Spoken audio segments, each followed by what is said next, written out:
Another day, another diet. This one promises results in days.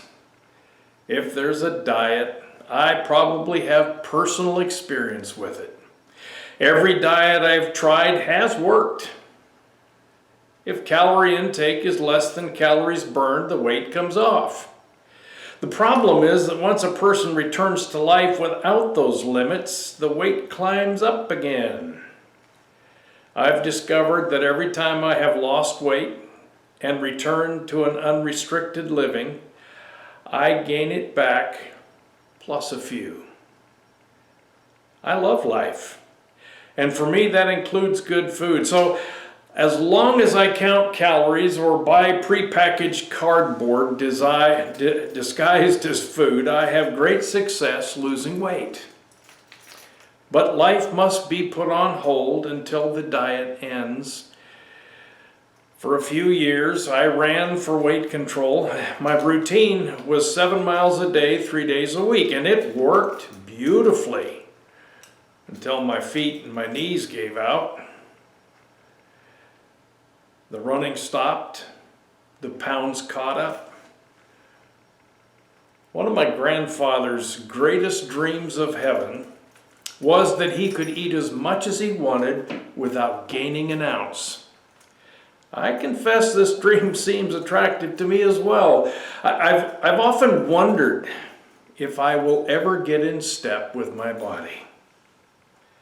Some people have this same arrangement with their spiritual life.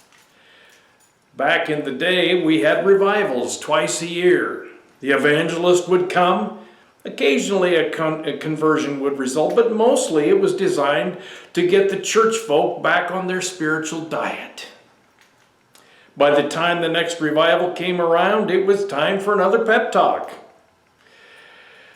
Those days have passed into history for the most part, but each new author seems to have another surefire spiritual diet that will get us back into shape.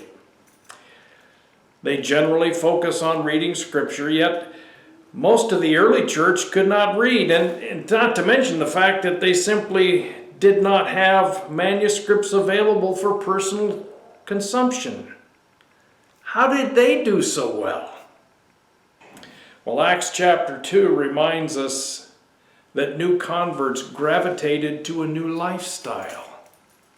They devoted themselves to the apostles' teaching and to fellowship and to breaking of bread and to prayer. That's Acts chapter 2, verse 42. Maybe it's integrating into fellowship with believers that makes a difference. They were taught by leaders who cared about them and for them. They fellowshiped with people of like precious faith. They socialized together as they ate. In addition, they shared their concerns with each other in times of corporate prayer. These items are vital for developing strong bonds that keep us focused on the way of faith. The times when I have been committed to a small group of believers, which included these 4 elements, were times that my spiritual life was right on track. I grow numb with the same Bible texts. I grow bored with the same music. Interacting with a group of people who want to learn together, want to fellowship together, want to eat together, and want to support each other in prayer never gets old to me. Maybe this is the lifestyle that needs no spiritual diet.